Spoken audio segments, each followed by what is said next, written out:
Hello, friends, and welcome to another edition of the TV is Our Real Mom podcast. I'm Dave. I'm Catie. And here we are to talk about the second tribe that we didn't talk about last time. It is the Sele Tribe?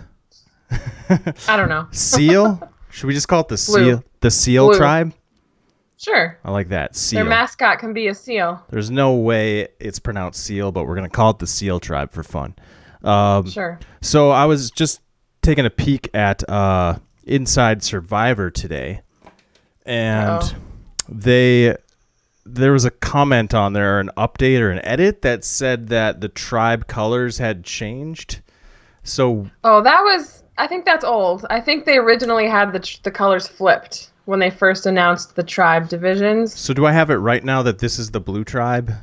Yes. So that's correct. Okay, I just wanted to make sure, clear that up. So yeah, that was an old update. Okay, yeah, I remember. I saw the date was November, but I wasn't sure if they actually updated their graphics and stuff like that. So, yeah. I think they fixed it. Just wanted to make sure we had that straight. So, yep, here we are to talk about the Seal Tribe, the Blue Tribe, for the All Winners season of Survivor Season 40.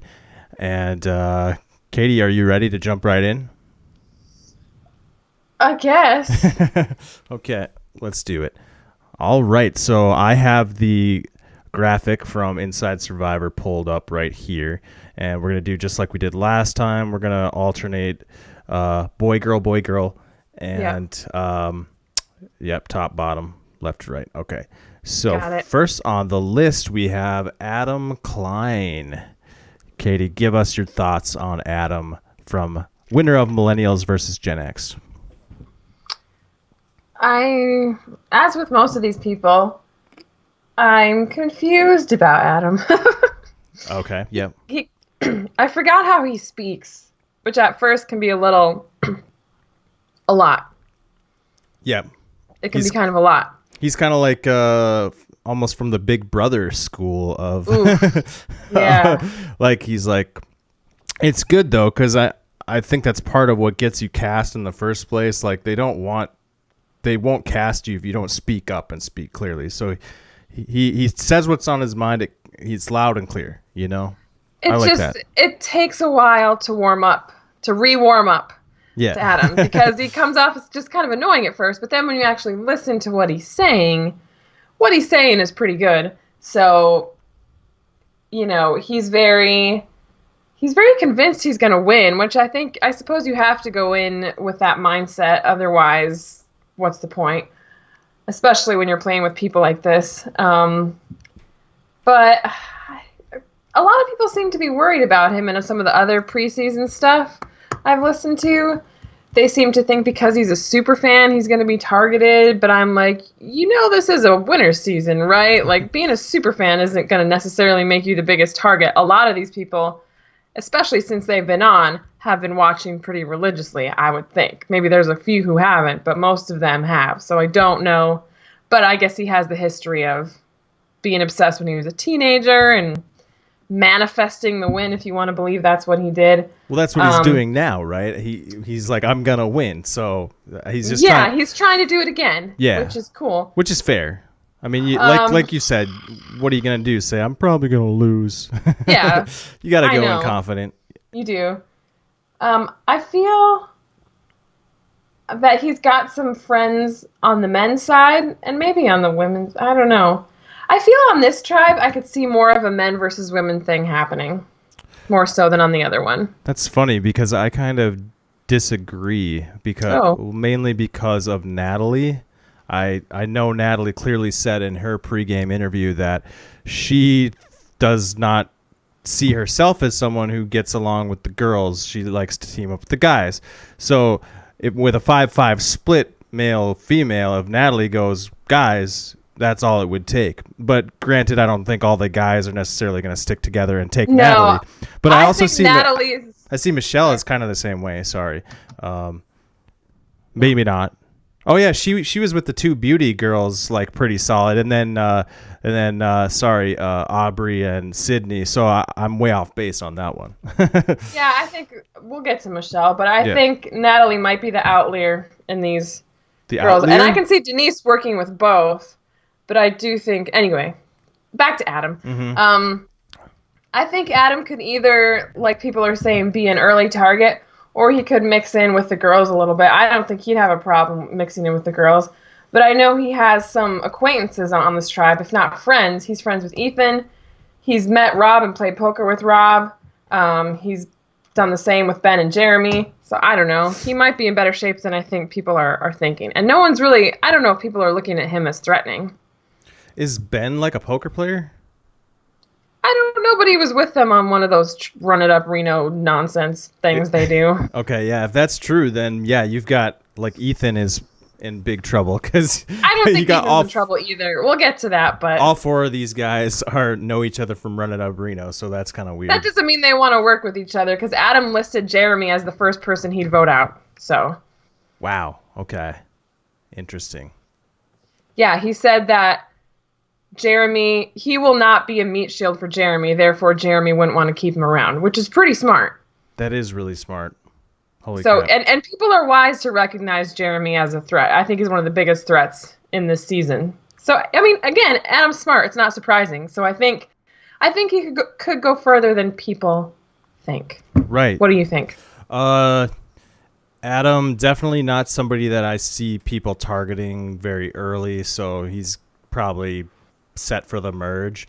But yeah, I see him as a pretty top tier threat. He's up there. I mean, he's not a Boston Rob, Parvati, Sandra, all those people. He's not up in that tier, but like once you go down to the middle tier, I think people are going to recognize him as a threat. They all know him as like a super fan, and not just a super fan because lots of people are fans, but he's like, they just know he's really smart about the strategy side of the game. So they probably see him somewhat like a Cochran type person. Mm-hmm. And that's become on front of mind for a lot of players these days. So I think I wouldn't take him as a winner pick, but he's certainly one of the ones that I could see winning. Definitely. Yeah. Yeah. I was going to say, he's one of the guests that when they have on Rob Has a Podcast, I make sure to listen because he's so thoughtful about the game and how it works. And he usually says things I agree with, like bashing the fire making twist, which a lot of survivors I feel are afraid to do, but he's not afraid to do it. Right. And he just thinks like a fan, but a really, really smart fan. And I hope we get to see him play for a while and not on Edge of Extinction. That doesn't count as playing.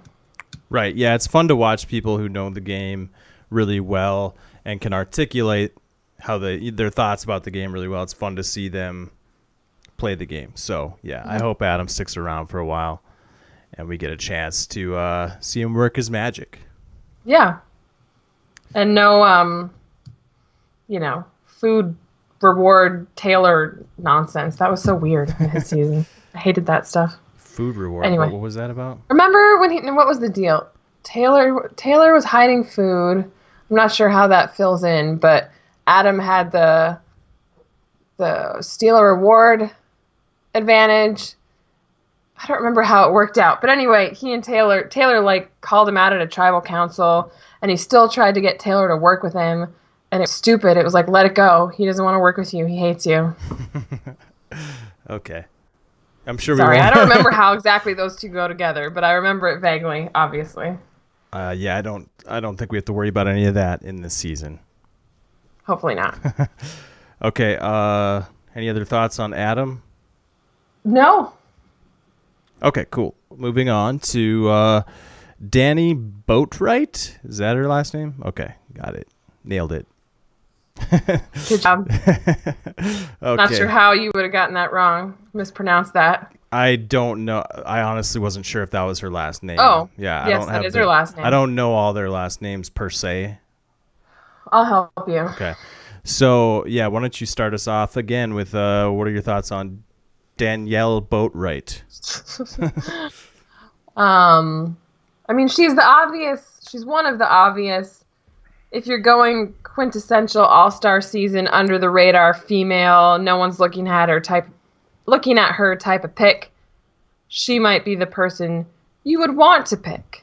However, I think these are winners, and they're going to be onto that, and that they might go after those people earlier than you would think, especially in this day and age where there's talk of getting rid of goats because you don't want people to take your spot at the end. You don't want a goat to take your spot at the end. Not that Danny's a goat, but if she plays under the radar, she could be viewed as such in an all-winners season. I know she's sneaky, but I feel like if she plays the same game she played last time, she might have a harder time making her case at the end in an all-winners season. And I can't remember that much of her signature moves. I know she was adaptable. She was able to switch between alliances and, kind of ride the underdog spot out and work herself into a position of power within a different alliance, or at least not as a threat. So she could easily do that again. It's just a matter of whether or not it will be rewarded this time. Sure. I don't know. What do you think? I don't know what to say about Danny. Danny Boatwright. I remember being really happy when she won. Yeah, Guatemala is one of those seasons that I hadn't started watching Survivor yet, not even close when it aired. So it was one of the ones I binged, and I binged all the seasons really fast. I didn't start watching live until like One World. So, So yeah, I don't remember shit about her, what she did in Guatemala. I remember nothing. She had the advantage of sitting next to Stephanie, who everybody hated. Stephanie version 2.0 was a unpleasant player to behold. I mean, she made it to the end. Right. She didn't have any oolong to deal with, but wasn't there like a sense of entitlement about her? Like she was like, I'm entitled to win this season because I just played last season and did well or did okay. Well, she was the last survivor of Oolong, the worst tribe in history. I don't know if I'd call that doing well. Right. But she was an underdog, and that's the only reason people rooted for her. And she came off as a strong female, which everyone loves to see. But she, unfortunately, lived long enough to see herself become the villain the very next season. Right. And was it more of the same in Heroes Villains with her? She was out early in Heroes Villains, and I think the Heroes Tribe was a mess in Heroes Villains, and I think she was just one of the people that wasn't in the numbers, on the right side of the numbers. So She and Tom were out. So, yeah. Anyways, Danny, I don't remember her game in Guatemala. All I know... She's sneaky. She's stealthy. She could do it again. Yeah, all I know is I've heard that like she wouldn't even talk to production about... She says that. About what she was doing because she was scared they would like mess up her game by maybe, I don't know, like telling a contestant what she said or something like that, which is pretty clever. I feel like that's probably a good idea. I wouldn't trust production either. Yeah, but you have to. As a viewer, I don't like that. I like it when people are dastardly explaining, their actual motivations, That's probably maybe why she came across as so sneaky, but it's production. They're not going to, this isn't Big Brother. They're not going to, try to sway. From a TV perspective, if everyone's doing that, you're not going to have very good confessionals. You want... Yeah. I mean, that's what like Cochran and Tyson are all about. They'll tell you their real opinions on camera, and we appreciate it. If we were worried about production spilling those beans, like that would be bad. But at the same time, if it is just about winning the $1 million for Danny, then if she's right, if any of that is true at all, it's very smart. I don't know how it will work for her this season. Like you said, I basically agree with everything you said. I think she's definitely going deep, but whether or not anyone will recognize what she's done to get there, I don't know. But also, like, what about, like, she has no connections, right? Like, she's been kind of out of the Survivor loop for a long time, so Yeah, nobody she really. might know Yule. I don't know. They played close to the same time, but I doubt they're like buddies. And they're not on the same tribe, so whatever. Doesn't matter. Right, so nobody really knows her. She doesn't have those pre-game connections. That could also be trouble for her. So that could potentially be something that makes her an easy target early on. It's like, hey, nobody really knows Dani. We don't have time to get to know her. She'd be an easy first vote. There you go. So she is either going to the end or she's going early. Okay. She's one of those. Yeah, you're probably right. Yeah. I can see it. Anything else on Dani? No. Okay, moving on to Benjamin Driebergen. Yeah, that's it. That's right. Okay. Ben, go ahead. Ugh, Ben. Devin was robbed. I'll never get over that. Can we just say that special that was on a few days ago, there was a lot of triggering moments that they chose to put in there that I did not care to relive, like Devin losing the fire making and Cirie getting non-voted out but still having to leave, and all this other and the Edge of Extinction. It was stupid. I didn't like seeing all that again. I didn't like that that's what they focused on. Yeah, that's frightening. Probst and CBS seem to have fond memories of the moments. Horrible events. The moments we all hate. Yeah. Yeah. Specifically, Ben bombs and Cirie leaving early. Yeah. Or Bull not. crap. Sorry, not early. She didn't leave early. Leaving unjustly. Also being robbed. Yeah. Yeah. So, how do you feel about Ben this season then? I am trying to be open-minded about seeing him play. Hopefully, seeing him play a game that's more reflective of the game he was playing at the beginning of Heroes, Healers, Hustlers, which I did like him at the beginning. He had social bonds with people that crossed, healer, hustler lines, which I thought was good. And maybe not, hopefully not being so reliant upon these stupid idols that he kept finding and finding and finding. And I think I read an interview with him, and he said he realizes he came across as a dick when he was doing those Ben bombs, which yeah. he didn't say that word, but that's how I'm interpreting it. Okay. And so he wouldn't do that sort of thing again. I understand when you're in the moment and everybody's against you and you get to throw it in their face, it's hard to contain yourself. I would say Rick Devens was more annoying about it, even than Ben, which is probably why I was so happy when Chris Underwood won, just because he got Devens out. But anyway, that's a whole other thing. So I feel bad that he thinks his win isn't deserved. So I look forward to seeing him play a more straightforward game.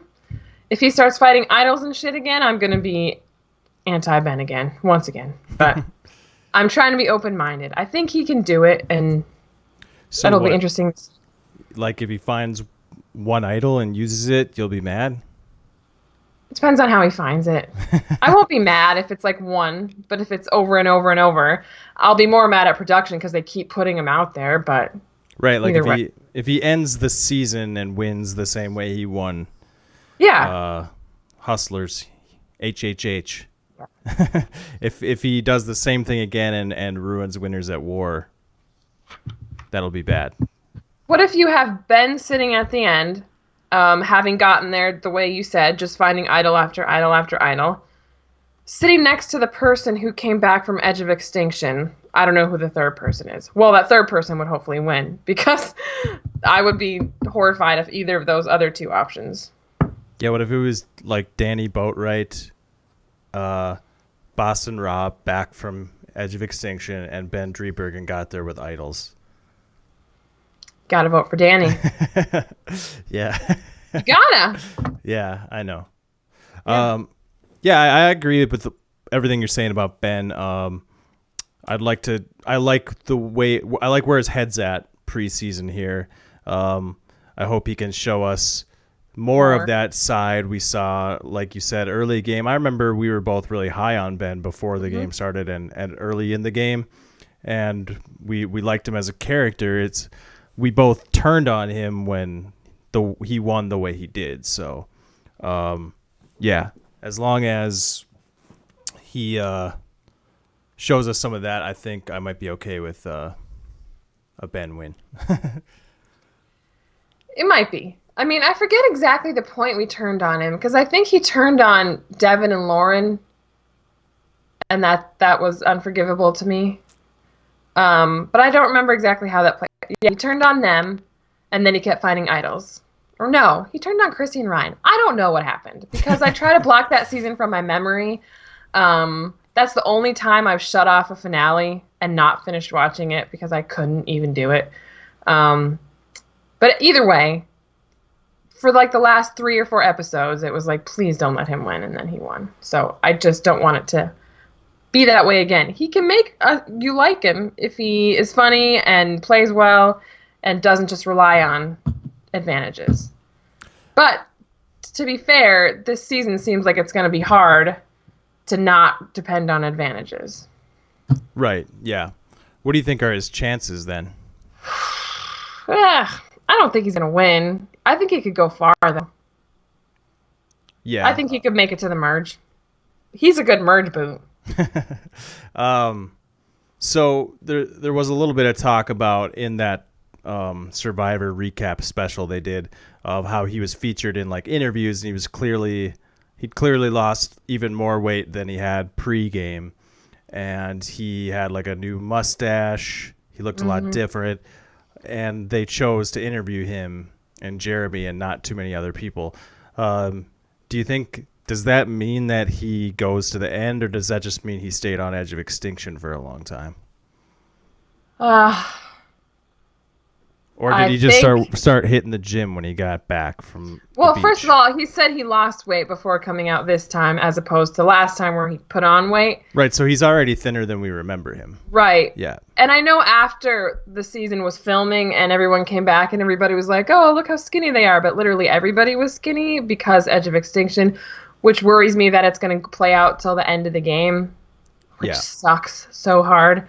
But I don't think this is a season. I don't think you can read into that, because they're probably, if they stayed on the edge, they're probably all skinny. Right. Yep. Good point. So I'm not worried. Okay. I'm not worried about it. I'm not gonna stress about it. Okay. It's fine. All right. Ready to talk about Denise Stapley? Hell yes, I am. All right. Tell me about Denise. I love Denise. Why? Because she is smart. She's like one of the most emotionally intelligent people out there, I would think. And yet she was so relatable in her season, because the only thing that got to her was Abby Maria. And I don't know how Abby Maria couldn't get to you. And I loved her little like combativeness, Abby Maria. I don't know how anyone could deal with Abby Maria out there. So I always thought that was funny. But no, I just think she's such a rare, you haven't seen a winner like that since Denise won. An older woman, that hasn't happened since Denise won, which is super annoying and upsetting. But she did it because she was so adaptable and so smart and so just willing to go with the tides, but also make those key bonds and relationships and alliances. I don't know. I think she could do really well. She can get along with just about anybody. Do you think Survivor is a game built for older women? Why wouldn't it be? I don't know. Like any game, I just feel like it features, or what's the right word for this? It supports some types of people more than others. I think Survivor might be a game where an older woman has a lower probability just by nature of the game and nature of those characteristics, because the Survivor is very physical, very athletic, and sometimes older women have a tougher time with that, which is why Denise is a perfect older woman for this game, because she's tough-minded and athletic. So, yeah. I think recent seasons make it harder for older women to win, or women, period, to win. So, unfortunately, you might be onto something there, but Denise can do it. If anyone can do it, Denise can do it. I don't know. Absolutely. I'm just saying it might, by nature of the game, being an older woman probably just makes it tougher to win Survivor. It doesn't mean they can't win, but you would expect fewer older women winners because of that. Fewer older women get cast. No older women ever get cast. Janet was the longest lasting older woman we've had since Scout and freaking Vanuatu. Yeah, good point. Let me just say I love Denise too. I love Philippines. I love Malcolm. I love Malcolm and Denise. Denise is a badass. I love psychology. She's a therapist. I love the way she uses those skills in the game. She seems to talk a lot about those sorts of things, and how they sort of interact with the game. So I'm excited to see Denise play again. I feel like she'll do pretty well. I don't know why anyone would go for her unless, like I said, they do start going after those potential under the radar threats. Right. So that's the only thing I can think of that they'd go, if she has a alliance with someone who's like on the outs. Yeah, I guess another concern for Denise is like early game. Is she gonna like fit in? She can fit in with anyone. She's gonna find her spot, right? That's the only spot I'm really worried is like right away out the gate. Is she gonna find her spot and make it through the first couple votes on that tribe? I hope so. I think she's fine. I think she's with a lot of people who are around her age, so I'm not really concerned about that. I mean, she's probably the oldest, but close to her age still. And I think I'm worried about her cursing her tribe, because she's never won a tribe immunity challenge. I don't even know if she's won a tribe reward challenge. She might be cursed. Sure. So. Could you see a situation where she gets screwed by like a tribe swap or something like that? No. I think she'd be one of the people who could handle a tribe swap really well. You think she'll get? Because she doesn't stick out. Yeah, she'll like slot in wherever she's put. Yeah, she did it in Philippines. Yeah, I mean, she seemed to gel with, like you said, just about everybody she comes into contact with. No one's like, Denise, I hate her. Get her out of here. No one says that except Abby Maria, and Abby Maria is Abby Maria. Plus, Denise, like we said, is athletic, so she has potential to win challenges at the end of the game. Most of the challenges are built to her style too. She's strong, small, light, probably like flexible. Good at puzzles, all of the above. So Denise. I think Denise is going to do well. Yeah, she could win. Yeah, she could win. Most def. Moving on. Yeah, let's move on. Okay, next we have Ethan Zorn. No, Ethan Zorn. I'm pretty sure it's Zahn. Yeah, that's a inside joke for all the deep Survivor fans out there. All the hardcores. Is that what Rudy called him? No, it's what's his name? Oh, Gumbel. Brian Gumbel. No, the other one. He's like one of the Gumbles. Winner of Survivor Africa, Ethan Zorn, and then Ethan makes like a face like. Oh God, that's classic. Funny. Yep. Classic. Good stuff. All right. Yeah, he's the earliest winner there. Yeah, and there's not much from the first 10 seasons, right? Like it's like him and Amber. Amber's there too. Yeah, I forgot about that. Yeah. That is it. Mm-hmm. At least they got 2. That's better than I thought. I thought it was just 1 for some reason. I forgot about Amber. Yeah, I for one am super okay with Hatch not being there. I don't ever need to see Hatch play again. And Tina has played several times. Like, it's okay that she's not there. Everyone's like, oh, Tina should be there. Tina should be there. No, Tina. She's had 3 times. We don't need Tina there. That's fine. Yeah. So as much as I would like to see Hatch again, personally. I think that would be the perfect ending for Survivor All Winners is Richard Hatch winning, because that's like. There's no way he could win. I know, but there's two endings that would be really, really fitting. One would be Richard Hatch winning because it's like, look, it's still, he's still got it or whatever, after all. Yeah. And the other would be like Nick winning because like Nick would be like the newest winner and it'd be like, look, the new school is taking over or whatever. So that would be cool. But yeah, I totally agree with production's decision based on, I don't know if it was based just on what happened with Dan in season 39, but they felt like now is a really bad time to remind people of all the ugliness that happened in All Stars with him and Sue. Yeah. So I think it's a great decision. Richard Hatch is legendary just by nature of the game. He was the first.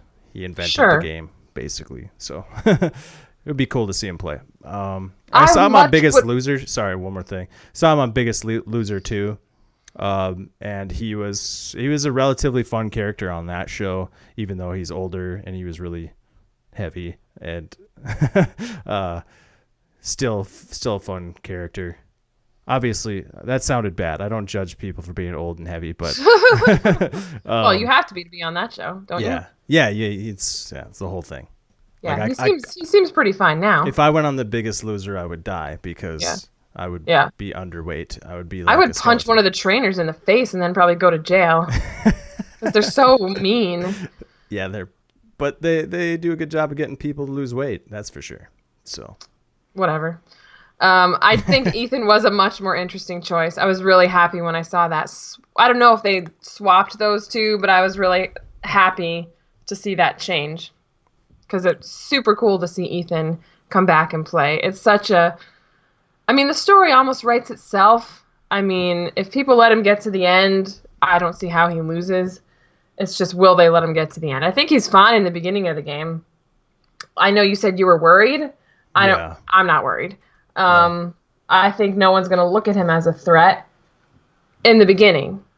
But the way everybody's talking about who they want to win this sort of season, he would be the perfect, like Adam was the perfect winner of his season and Jeremy was kind of the perfect winner of his season. That story-wise, you couldn't find a better winner than Ethan, in my opinion.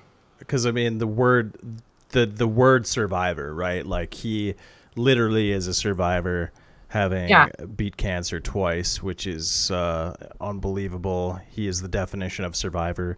And like you said, I never knew that he wanted to play again so bad. I had no idea that was something that he actually, and I don't know if so bad is the right word or the right way to say that either, but he did say that, yes, in the back of my mind, I wanted to beat cancer and play Survivor again, and I had no idea that was on his mind, on his radar. Yeah. But yeah, if you read about the amount of preparation he did for this, it's insane. So I think he could get along pretty well with a lot of these people. I think he obviously knows Rob. I know he knows Adam, and I don't see him having a problem getting along with people like Ben and Jeremy. I think he knows Parvati. He and Denise are around the same age. I just see a lot of options for him. It's just down the stretch, how people didn't want to take Ben to the end and how they didn't want to take Devins to the end. It's just a no-brainer. I mean... Yeah, towards the end of the game is when they start talking about story and who has the best story, who's going to be liked by the jury. And at that point in the game, they're definitely going to be looking at Ethan like, oh... Yeah, we can't let him get there because he's gonna win. Yeah, he's the one person I could see coming back from the edge, and they might give it to him if he comes back. Sure. Yeah. And I just want to say, I'm more okay. I think we talked about this, right? It's more okay for the person who comes back the first time to win. Right. Yeah. It's that second person that. No. Totally agree on that. Because it's a lot tougher to survive like. Another, what is it, like 10 or 15, 2 weeks, another 2 weeks in the game? At least, yeah. Yeah, so that's a lot tougher than coming back and only having to survive like 5 more days or whatever. And having an idol and having a relationship with every person on the jury. Right. Yeah, I'm with you. We don't need to go there, but yes. Yeah, Ethan, definitely mad winner potential too, just based on his game style. Super personable, likable, funny guy. Great story, like we said. Probably going to get along with everybody. So social game, no problem there. He's been working out. He's ready to go athletically, been medically cleared. What part of the game? Strategy? Strategically. That's the only thing, yeah. I don't know that he needs to try that hard in that arena, but if he did need to flex some strategic muscle, he's the type of guy that is just so smart. Like, he's going to figure it out. Like, it's not something you have to be taught or something you have to watch every season of Survivor to figure out strategy. You can figure out strategy on the fly. Strategy. Yeah, a lot of people do. Yeah, strategy is just, there's all different kinds of strategies. Strategies is making choices, and I think Ethan will figure it out as he goes. Yeah. Yeah, I don't have any doubt that he will, like you said, figure it out. As long as he doesn't, like, horrendously, burn somebody. But even if he does, whatever, who cares? He's Ethan. Yeah, I think it's just like a matter Michael of him. Scoopin? Like, No. burn someone? No. Like, oh, okay. Not Michael. Oh, I see what you're saying. No, not Michael Scoopin. Like Boston Rob did to Lex. Okay. You know what I mean? Yeah. Ethan Which, won't... ironically, Lex did to Ethan, and Lex told him, "Oh, it's just a game." And then when Boston Rob did it to Lex, oh, it was the end of the world. My perspective on that has changed as I've learned more. It's further away. Yeah. Studied more. Yeah. Or just watched more of the game. Yeah. Did Ethan say anything pregame about wanting to be more cutthroat or play a shadier game at all? Because I feel like I remember him saying something like that. I'm getting my pregame interviews confused because I know Yule said something like that, but I'm not sure that Ethan did. I can't remember specifically. He probably did, but at this point, it's been like 3 weeks since I watched these videos, so... Yeah, I can't remember either, but if he did, do you think that's a good thing or a bad thing? I think it's a good thing as long as because everyone there is going to be cutthroat. I mean, we're kidding ourselves and we think they're going to play a nice game. I just hope it's entertaining to watch, unlike some All-Star seasons have been. But I think we're due for a good one, right? Yeah. Because the last one was bad, so I think we're due for a good one. Last couple were bad. No, Second Chances was good. Oh, I'm sorry. Last couple returning seasons. Yeah, I thought you meant. yeah. Last couple All-Star seasons. Yeah. Totally. So it's time for a good one. Any other thoughts on Ethan?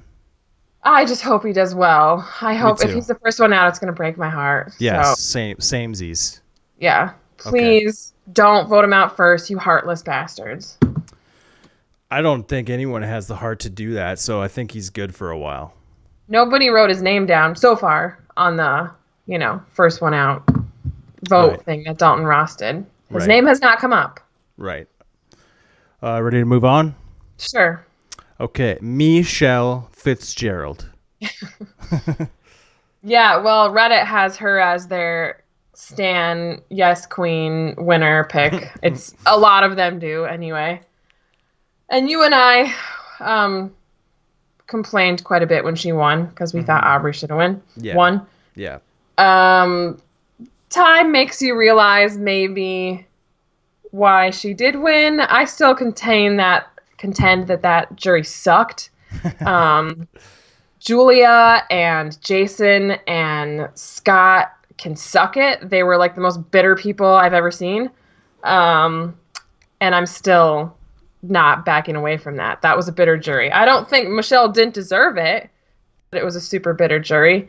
And she came on strong at the end.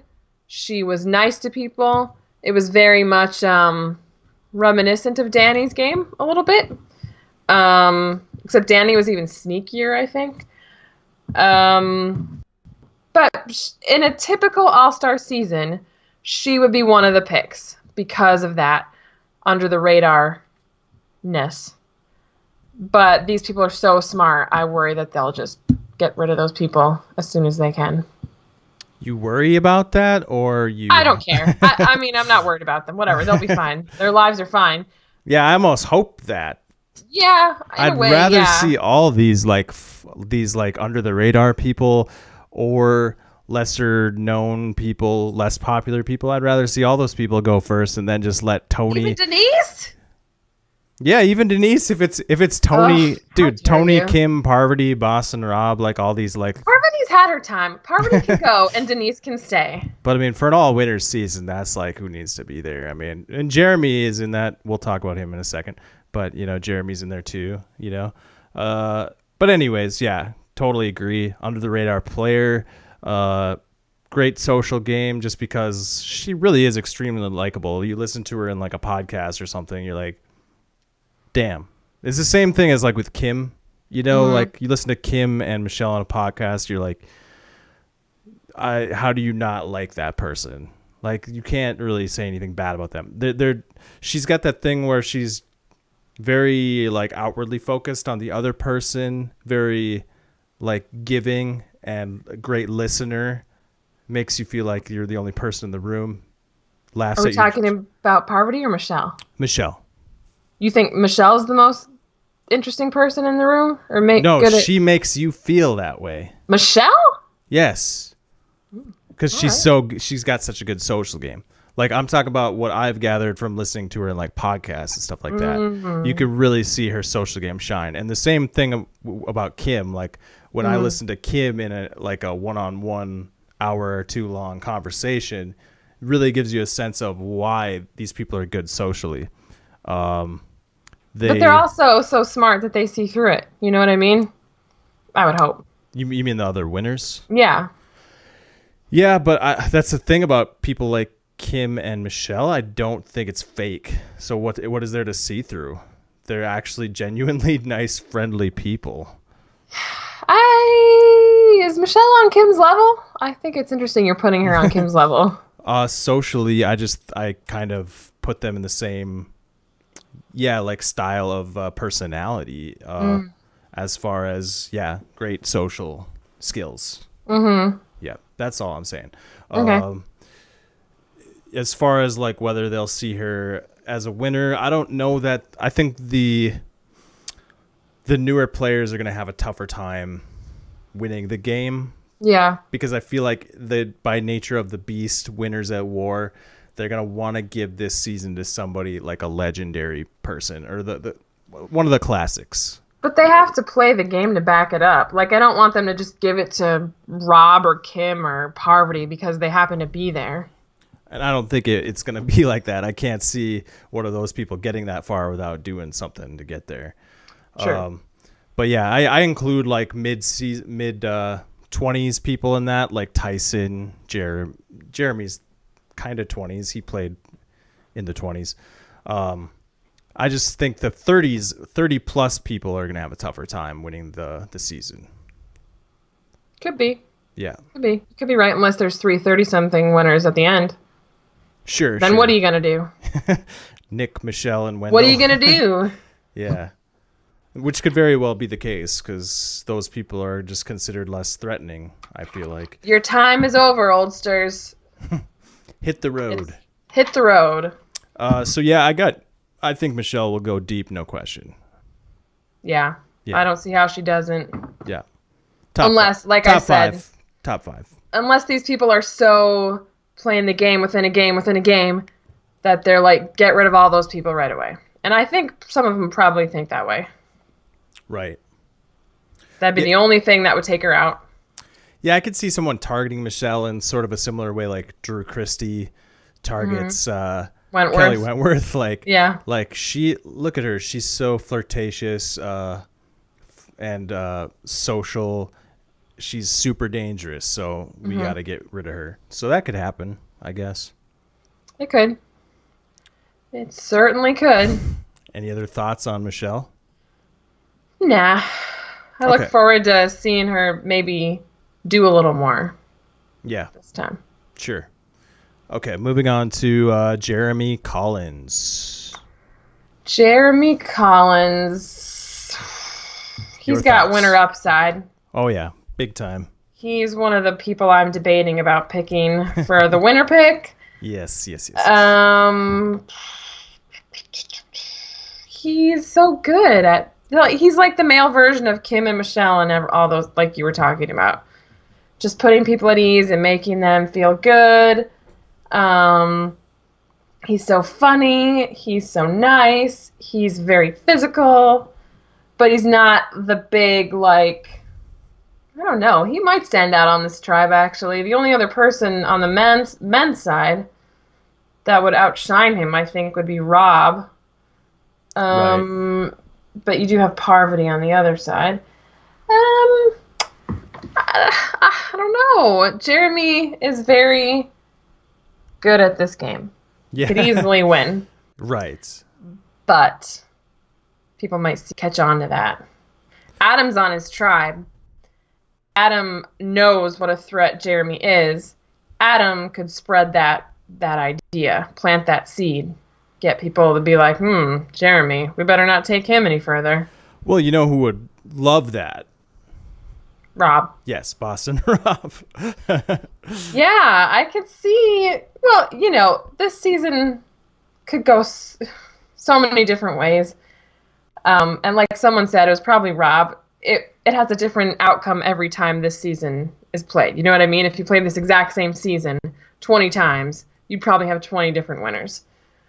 Yeah, totally agree with that. And you do have 20 different winners. Yeah. But it just depends on the roll of the dice. I don't know. Jeremy, if he's classic Jeremy, he could rally people around him, but I think they might be a little onto him. They will be a little onto him. They're winners. Yeah. Yeah, it's funny. Jeremy is someone I feel really good about winning this game. But I honestly don't have a lot to say about him that you didn't already say. I mean, what's there to say? Like, his past game speaks for itself. His game in Second Chances speaks for itself. He could play a game just like that again, I feel like. I mean, his game was all about meat shields, and this is a season full of shields, like other threats. So if he just plays that But he is a shield. Like, people might use him as a shield. Yeah, that's the other part of it. Yeah, good point.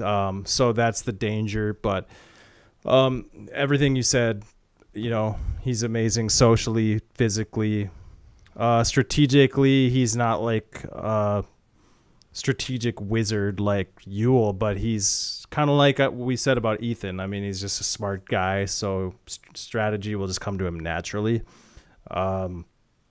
He's got Natalie to start off, like they're like besties, so I don't think she'll be gunning for him at all. So he's already got one person that's pretty much locked with him. Yeah. I also think he's friends with Michelle. I don't know. So he might have a good setup over there. He's got Michelle. He's got Natalie.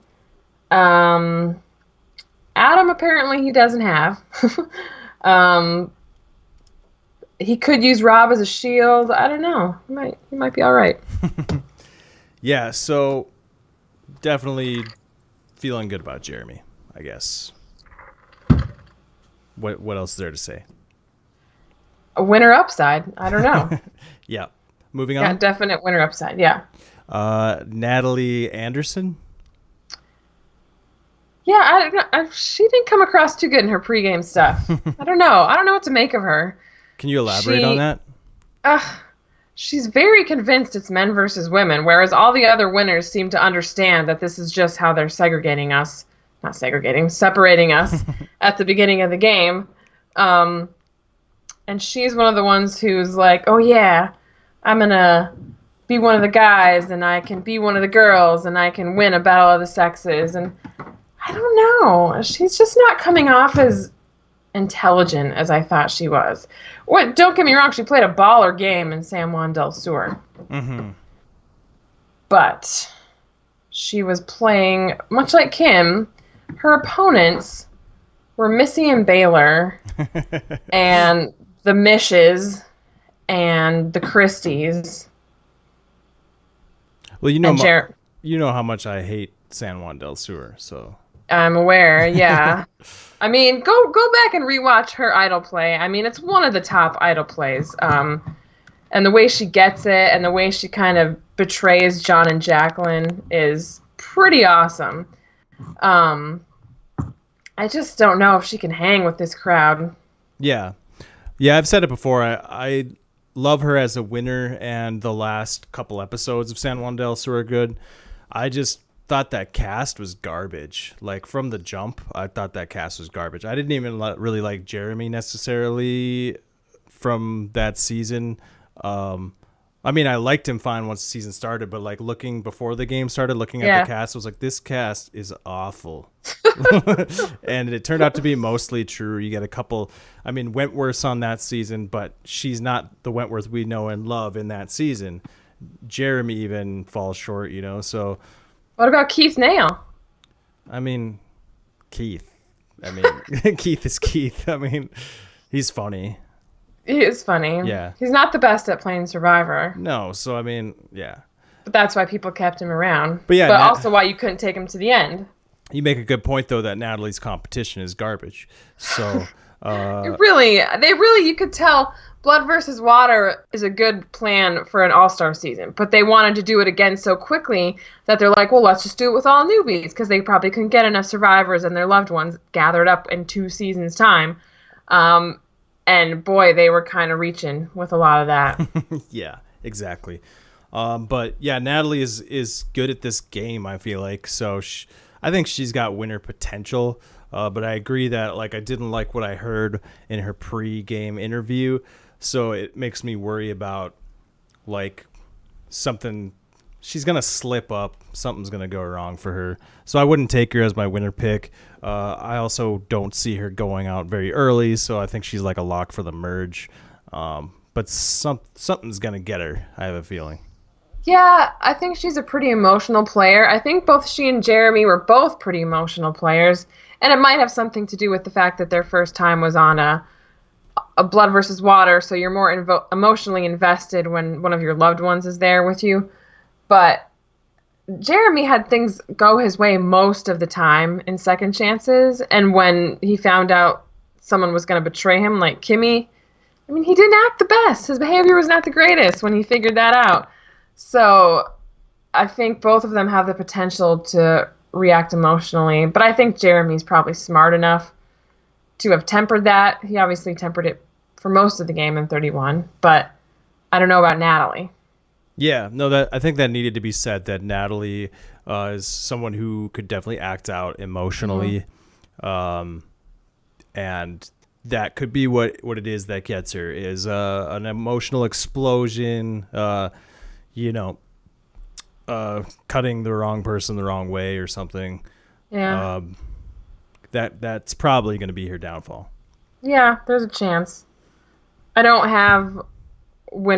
see winner upside with Natalie. I think, winner potential for me, but I see early boot potential with Natalie. All right. Well, I'd be okay with that. Jeremy on her team, maybe not. I don't know. It depends on how that. So many other people here that I love personally that I'd be okay with Natalie going first or something. But I think she's a great player. I wish her the best. I think it's so cool that season was bookended with her and her twin sister. Yeah, I mean, that's first one out and winner. Boom. That is a really cool thing about that season. If there's one thing to take away from that season, and her revenge, like not just revenge for her sister, but her revenge, like when she takes when Jeremy gets voted out, her closest ally, she goes on this slow, methodical revenge tour. Yes. Yeah, I mean, the narrative of that season's pretty sweet. So definitely, in hindsight, it's better than maybe it was at the time, but there was a lot of dumb people on that season. Yeah, it's probably I guarantee it's much better on a rewatch for sure. Oh yeah, knowing that the season ends well, you wouldn't be down on it the whole time while you're watching it. Right. Okay, moving on. Let's move on. Boston Rob Mariano. Boston Robert. Boston Bob. I don't know what else. What's left to be said about Boston Rob? Yeah, I mean, I didn't have much to say about Jeremy because he's awesome, and what else can I say? But I really don't have anything to say about Boston Rob. Maybe a couple things. You start. I suppose you couldn't have had an all-winner season without him. Yeah. But as if the target wasn't big enough.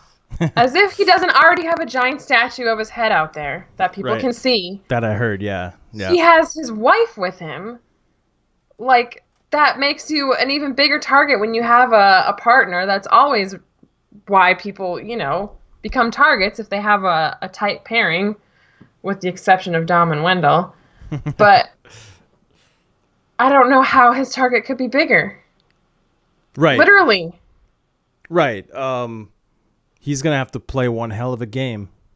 And that's the thing. If anybody can do it, it's him. One thing I will say about him is, like, anytime he comes on, like, Rob Has a Podcast as a guest, I freaking love listening to him because he really is, like, really smart about the game. He sees all aspects of Survivor. Like, Survivor is like a microcosm of life.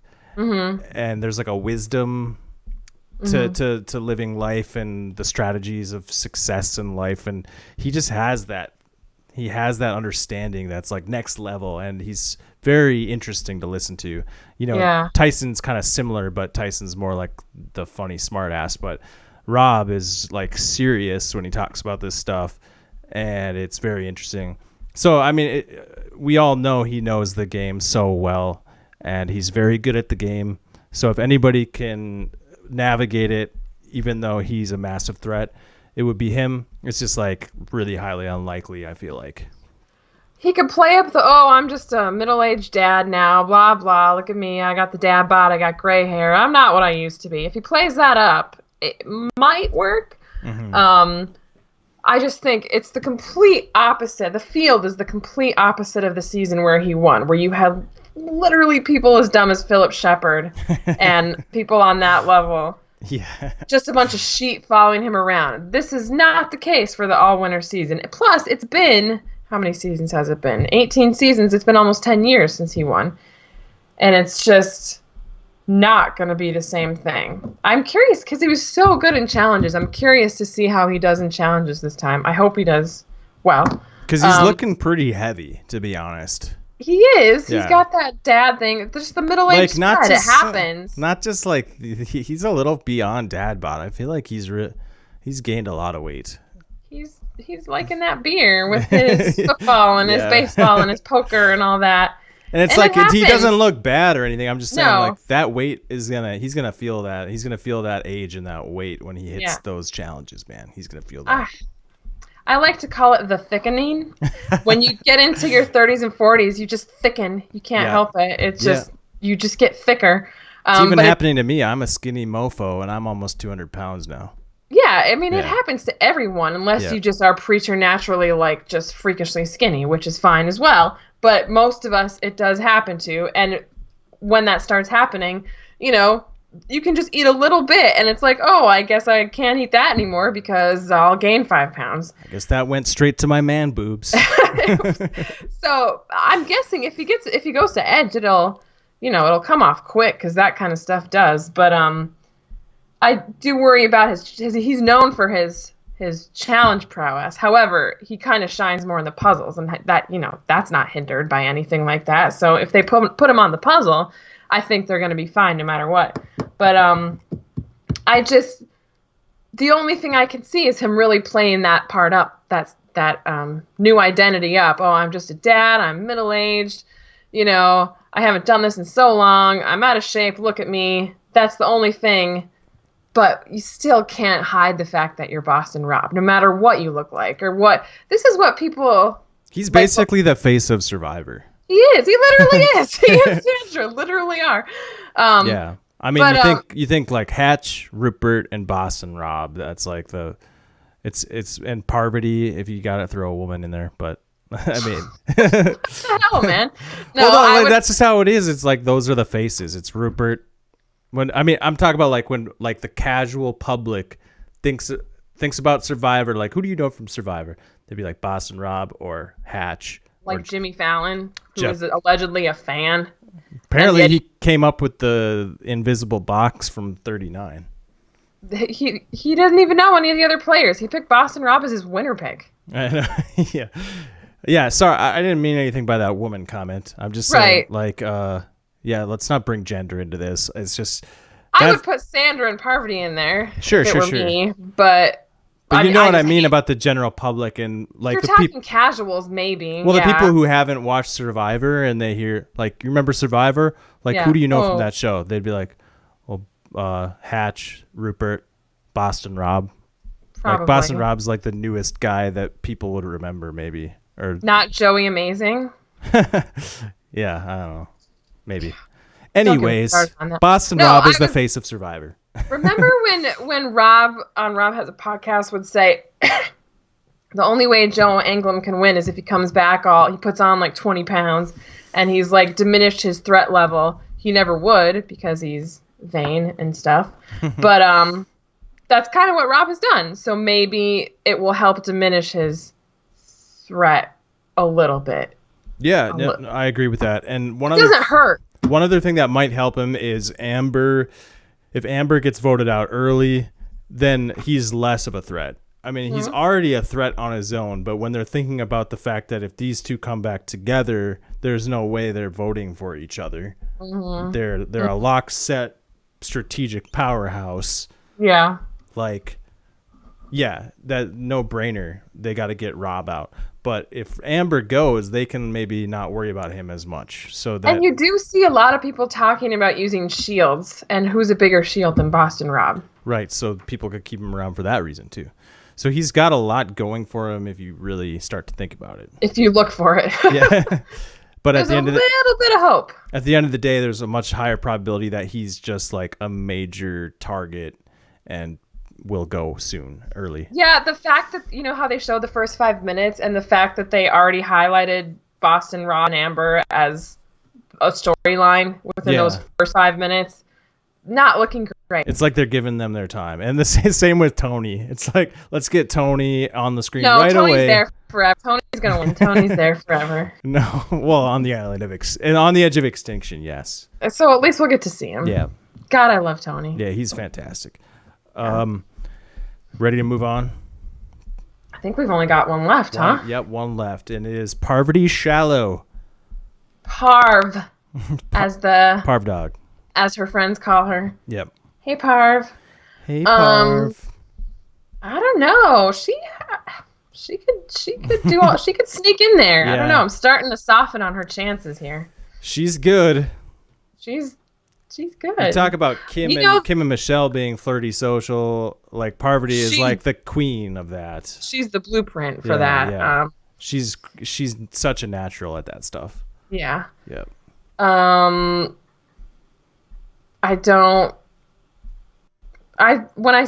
the cast was announced, I was like, oh yeah, she'll be one of the first ones out. But it's been long enough since she's played that, and she's like a mom now. And I'm not sure that people are looking at her in the way they should. Because this is how she started Heroes Villains. Everyone wanted her out, but somehow she found a way. And I would hope these people see that, I mean, certainly Boston Rob should. He played with her. But I don't know. I'm starting to think maybe she has a chance. Yeah, I mean, you think about people on the beach talking to each other about like who should we vote out, and so if they're looking at threats as like, okay, we need to vote out the biggest threat, and they're like, well, there's Boston Rob, but then there's Parvati, and then there's Jeremy, and then there's Ethan, there's Adam. Like, it's like, who do you go for? You can't base it on threat, really. You just gotta base it on something else. Like it's gonna be maybe some random social thing that happens. Yeah. Like somebody spilled the rice. Like that might be what it comes down to. Like on this season, oftentimes early in the first on, yeah.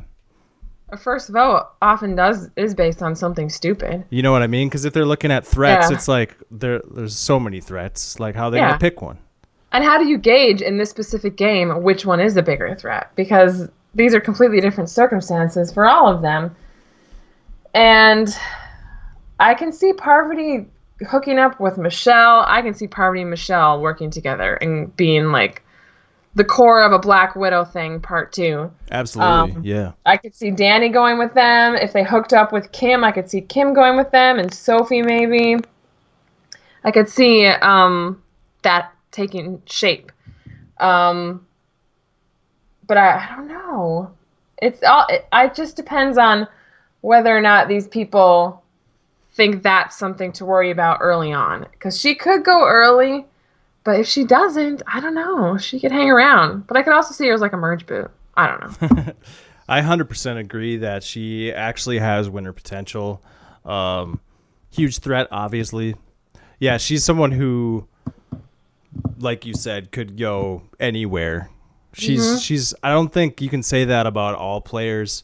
She's someone you can say, man, she could be voted out anytime, any spot. We have no idea what her game is going to be like. Yeah. Yeah. But yeah, she is awesome at the game. No question. Yeah, she's one of the top, One of the top best players for a reason. Best of the best. Yep.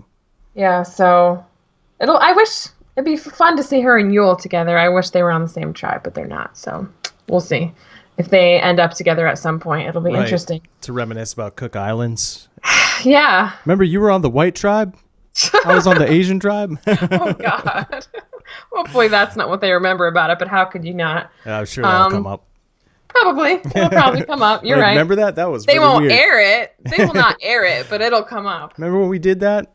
Everybody? Remember that bullshit of a season? Yeah. No, that season's awesome. No, that season is awesome, but it starts out in spite not of awesome. in spite of the weird theme that they had. Not great. Anyways, yeah. What did you think of Parvati on like her pregame interview? Well, she's definitely a life coach. Different vibe, right? Than kind of a little bit. I rolled my eyes when she said she's a life coach. Yeah, that's not a job. It is though. But a lot of these people are like motivational speakers. That's like what a lot of stay-at-home dads. I mean, $1 million is a lot of money. Don't get me wrong, but I find it funny that so many of them they're like, well, I'm done working now, I guess, because I won $1 million one time. That's what I would freaking do. Well, $1 million isn't like set for life money. I'm saving up right now just to not work for a while. Yeah, but even $1 million, I feel like, is not. No, it's not enough. Money. $1 million would be gone pretty fast in your retirement, honestly. So, but there's a lot, like Ben and Tyson are both like, yeah, I'm a stay-at-home dad now. And I'm like, okay, I guess that's pretty cool. I'm sure they do other things to bring in income. But yeah, a lot of these people just don't have your typical, like Wendell, I know he has his furniture business, I guess, but he's on Instagram all the time. And I'm like, do you have a job? And like, do you do anything anymore? I think that about a lot of them. Do you guys do anything? I know. Yeah, they have interesting jobs once they win Survivor. It's interesting. They have interesting, fun lives because they get to do whatever the hell they want. Yeah, they really do. A lot of them do. Yeah. A lot of them do. Bastards. Yeah, but Rob has a construction business, I think.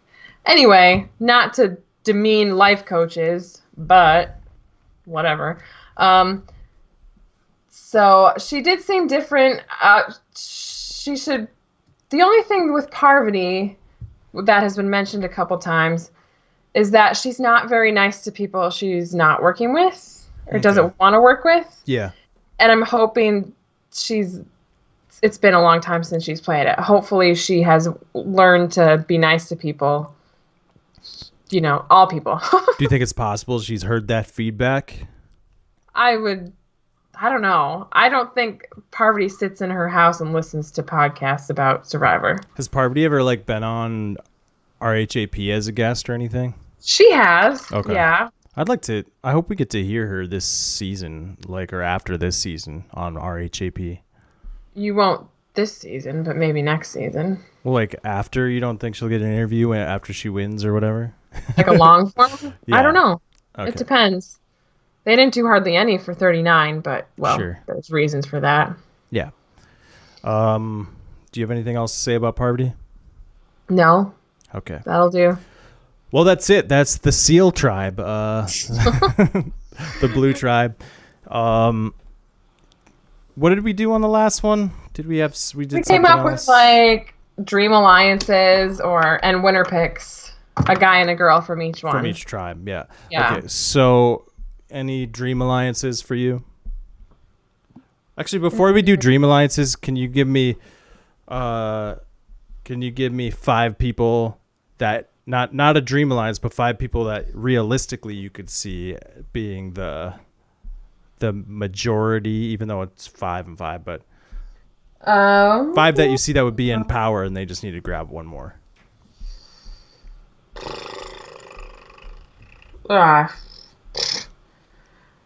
Jeremy. Yeah, that's what Jeremy. Natalie, Michelle. Parvati, and a guy. Parvati and Ethan. Yeah, I could see that. That'd be legit. But I could see Ethan having Adam on the side. I would slip Adam into that too, like maybe Adam, Jeremy, Michelle, Natalie, Parvati. Don't you leave Ethan out of that. Which sucks that, well, at the same time I'm leaving Denise out too, and I like Denise's spot, but... Yeah, I think they're just going to be a 10-person alliance. Yeah, let's go with that.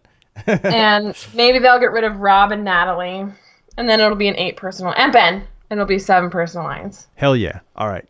So, who's your Dream Alliance? Are we doing 3? Dream Alliance of 3 or what? Dream Alliance of 3 would probably be Jeremy, Denise. Actually, no, that's like my duo. Jeremy. Wait, Denise. I have 2 duos. Okay. So I'm going to put them together. Okay. Jeremy and Denise. For some reason, I want them to work together. Yep. And Adam and Ethan. Nice. But I also think Michelle, Danny, and Parv would be a trio. That would be fun. Yeah, for sure. Yeah. Let me pick one. How about like the old schoolers together? Ethan, Rob, Parvati, and Danny, and like they're like a power 4, and then they just grab a couple for the first vote or something like that. Cool. Yeah, I like that. I could dig that. I can dig it. Just something different, I guess. Something different. Okay. What else? What else we got? Winners? What time is it? Time for winner picks? Well, we have to do our winner picks from this tribe. Oh, sure. Go for it. Go ahead. A guy and a girl. Yours are going to be the exact same as mine. I already know. You think? Yeah, I think so. Mine are Denise and Ethan. Close. It was close. Mine are Denise and Jeremy. Okay. Yeah. Okay. Are you ready to make an overall winner pick? Well, we have to. There's no. You have to just there's no throw time. a dart at the board and ride it out. Well, the next podcast will probably be the recap. So yeah. So we need to make picks. Finally, the longest preseason ever. Jeez. Yeah. Well, you gonna go first? Wait, no, I went first last time. You go first. Can you remind me who I picked from the other tribe? Because I don't remember. You picked Tyson. I don't remember which girl you picked. Did I pick Kim? I picked Kim. I picked a different one. I picked Kim and Wendell. You picked Tyson, and I forget which girl. Sophie? Yeah, I picked Tyson and Sophie. Tyson and Sophie. Okay. So you have to pick someone from those 4. Okay. That you picked. I don't have to, but I'm going to because those are definitely the people I probably feel the best about. Okay. I think I'm just gonna go. I'm gonna go all in on Denise as my winner pick. That was gonna be mine. Okay, yeah. See. Yeah. I thought so. That's a thing. I'll tell you the honest truth here, and this is sort of like hedging my bets in a way, so it's a little cheap, but I was kind of leaning in on Jeremy as my winner pick. Mm-hmm. But that stuff you were saying about Adam has me like really concerned that like. Well, I don't think that depends on how much power you perceive Adam having in the game, which might not be very much. But like all Adam has to do is go to Boss and Rob and be like, "Listen, I don't want to vote you out. I want Jeremy out." And Rob will be like, "Hell yeah!" Because if it's not him, it's definitely me. Yeah. So he'll get Rob on board. I didn't mean to change your pick, but maybe I. It's so tough because you literally changed my pick. We'll stick with Denise then. If you want to pick Denise. I had Denise and Jeremy as like the 2 I was choosing from. I also have for some reason I feel like a woman is gonna win this year. I just have that feeling. It's about time. Yeah, so that's another reason I was leaning towards Denise. But like my gut is saying Jeremy because I wanted to pick Jeremy in second chances, and I didn't for some reason, and I like don't want to make that mistake again. It's so tough, man. So tough. Well, you said Denise. I'm going with Denise. Mm-hmm. Okay, well, Denise is my winner pick in my heart, but I'll pick someone else. Okay, for fun. Just so we each have a different one. Yeah. And I'm gonna go with Ethan. Okay, that's a good pick. That's Josh Wigler's pick as well. I know. I don't like to be the same as other people, but there's sure good reasons to choose him. I'm sure there's others out there who picked Denise too, right? Yeah, I've heard a few people pick Denise, and I've heard a few people pick Jeremy. I've heard people pick Tyson and Kim and Parvati. Haven't heard a lot of Yules. Haven't heard a lot of Sophies. Yeah, honestly, Denise, Ethan, Jeremy, and Tyson Kim. Kim. A lot of people are saying Kim too. She's sneaky. She's sneaky too. Yeah. I don't know how, but she is. Yep. Okay. Well, that's it, huh? I guess so. Did you have anything else you wanted to say about that special that they showed? Oh, I guess I liked the first 10 minutes, and then the rest of it kind of sucked. The first 10 minutes, like, were really good at, like, they're like, this is what Survivor is all about. This is where it started. This is what it's become. And here's, like, a bunch of, like, really quick stuff that's happened along the way. There's so much has happened, so much, but like, let's get some glimpses and remember. And so that first 10 minutes was solid, and then the rest was just kind of like rehashing the same shit we've seen a million times. Like poor Eric Reichenbach. Like, I know, literally this is the first time in 2020. It will not be the last. 2019, how many times did they show it? Like 3, 4? Yeah. I mean, leave the poor guy alone, for God's sake. Enough. Yeah. Enough is enough. It's over. Yeah. So, and that's not the only one. I mean, they've just been rehashing the same moments over and over again. And then this time they threw in some moments that we mentioned that no one wanted to see again. Are like traumatic. So it's like, yeah. Why would you show these? So kind of a garbage special, other than we got to get a glimpse at the opening 5 minutes. Yeah, that was literally the best part. Yeah, the opening 5 minutes of Winners at War. And that sent me down this whole road of like, I started thinking about like, I've never investigated. I've always wondered this, like, is there a pattern to who gets confessionals in the intro part of the show, and who wins? And I did find a pattern from the last 8 seasons, but once you get to Second Chances and Worlds Apart, that fell apart. But for the most part, the last 8 seasons, the people who get confessionals in that intro are not the winners. They're just the big characters of the season that don't win. And more often than not, they actually they do like a little close up on the winner while one of the big characters that's aligned with them or their story is with them. So it just got me curious, and that's what I found from those. I don't think there's really a pattern there. You really don't. They try to mix it up. Yeah, as they should. But if you're going to go off that, Ethan can't win. Tony can't win. Amber can't win. And I think those were was there one other who got like a confessional type thing, or? That's garbage. Yeah. I'm just telling the people what I've been doing with my time. I did not care for how many freaking times did they show Edge of Extinction, which nobody wants to see, and they barely showed any David versus Goliath, which is like the best recent season they have, and instead they focused on 38. And I'm like, you guys do not understand how your seasons have been perceived here. Like, what are you even thinking, focusing on this terrible season versus this amazing season? Like, you didn't even see anything. Well, the concern there is that this thing was like less about fan service, and it was more about setting up what we're gonna see from this season. And one thing we're gonna see for sure is Edge of Extinction. And we're probably not going to see an idol nullifier, or they would have shown that, stuff like that. So they're setting up what's to come. Well, then judging by that special, prepare to be traumatized yet again, because that was nothing but traumatic Survivor event after traumatic. A lot of featured Ben, like they really want. I know. Remember Ben, everyone? Setting you up. That's upsetting to me. That's concerning. That's upsetting. Unless he plays a fantastic game, that's a little bit different than just treasure hunting. Just saying. How dare you?